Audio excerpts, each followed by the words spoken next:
Welcome to our program on Kardec Radio. Hello, dear friends. Welcome to another Divine Loss program. I am Correa, and we are grateful to God that we can be here together in this most special reincarnation, probably the first in many, that we are consciously aware of the importance of aligning ourselves with the universal laws that are already in our conscience. What a beautiful moment this is for us to learn all the more about our very own divine nature and the divine nature of all the laws around us, so as to equip ourselves to make wiser choices not only now but for immortality. What a beautiful proposal from the mentors on high, with much gratitude to God, to Master Jesus, to the mentors of Kardec Radio, and to all the mentors who lovingly support us in this reincarnation. We now begin our study of question 907. First, we will read the question. Then we will also read the answer from the illuminated spirits, bring a couple of highlights to our attention, do a therapeutic exercise, and end this precious moments together. So let us begin. Tonight, dear friends, we are beginning a new section of the third part of the Spirit's book, entitled The Passions. In question 907, Kardec asks, since the principle of our passions originates in nature, are they evil per se? No, say the mentor spirits. They explain. Passion is the result of excesses brought about by the will, though the principle itself was given to humans for their own good. The passions can lead them to do great things. Their abuse of them is what makes them evil. So we are very grateful to the mentor spirits, beloved friends, because they explain very complex ideas to us in very concise and direct manners. So let us break this explanation down together.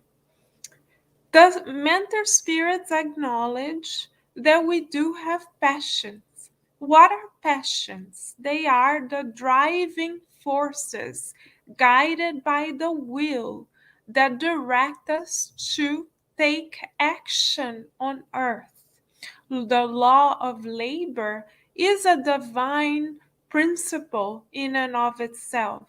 Our passions, therefore, move us forward, leading us to labor in order to progress another divine law. But we are free, beloved friends, to employ our will either constructively or destructively. There is no neutral position in the universe. So let us take one of our divine talents as an example. If we think about the talent of intelligence, we may use it towards the greater good in a constructive manner, or towards a more self-centered purpose in a more destructive manner. How so, Carol? Let us think, dear friends. If we have the gift of intelligence and use it in the form of technology, for instance, to spread messages of hope around the world, as Kardec Radio does through great use of technology, we are employing this talent, this passion for spreading information through the use of intelligence beautifully. We are thus employing this passion for the good. What is our thermometer? Is our choice of action, our course of action, benefiting others rather than just ourselves? Number one. Number two, is it being useful? Is our course of action being useful, being of help to ourselves and to others? Are we learning from our course of action? Is it adding the new to us and to others? If we pass this test, then very likely we are being constructive. Kardec Radio was born from this effort to employ intelligence, a talent, a passion for spreading information in a constructive manner in both realms. Benjamin Franklin, the mentor of Kardec Radio, has always, or at least as far as we know, since he reincarnated as Benjamin Franklin, been passionate about spreading information. As a spiritist spirit, now in the spiritual realm, Benjamin Franklin continues to choose to employ this passion of his for spreading information, news, the good news, very wisely. So we thank God, Master Jesus, and our beloved Benjamin Franklin for the continuous efforts in guiding Kardec Radio for the greater good. So Kardec Radio is an example of an effort that was born, that derived exactly from this passion, well employed. Beautiful example. An example that truly nourishes our souls. When thus, then can we, as human beings, incarnate and discarnate, employ the same passion, the passion for spreading information destructively? When we, for instance, spread fake news, when we spread, and we may say, but Carol, we are not journalists. We don't have the power to spread news like this. Well, anytime we speak towards denigrating someone with the intention of denigrating someone, we are using our passion for expressing ourselves unwisely.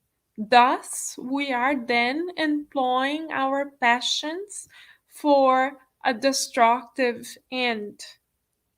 So, constantly, dear friends, we have the responsibility as spiritists who have been given this wealth of knowledge to utilize our talents wisely. In the book Liberation, beloved friends, we have another example of someone who has utilized the talent and the passion for spreading information unwisely. In the book Liberation, in the courts in the lower realm, we have an intellectual who spent his life studying and studying and studying and studying and reading and informing himself only to feed his own intellectual needs. When he discarnated, he was classified in the lower realms as a miser. Why? Because he employed his passion for studying only towards his own satisfaction. So, is it okay to have a passion for studying? passion for acquiring knowledge, passion for spreading information? Yes, it is perfectly fine. Why? Because passions drive us forward. However, passions can be employed unwisely. When, dear friends? As we have discussed tonight, passions are employed unwisely when they stagnate within our own course of actions around our own selves. Then our passions become like stagnant water. If water doesn't keep on moving and recycling itself, it becomes a focus of dis-ease. The same is true for our passions. If we allow our passions to circulate as satellites only around ourselves, we are imprisoning ourselves in our own tendencies and not doing what we reincarnated to do, which is to regenerate, to learn the new by putting our passions and talents in the benefit of the greater good. So, this is the proposal for us tonight.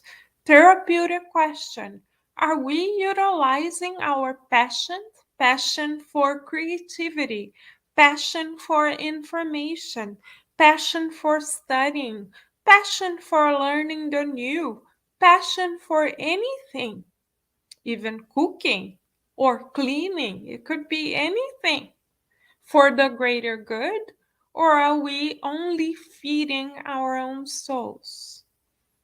Therapeutic question.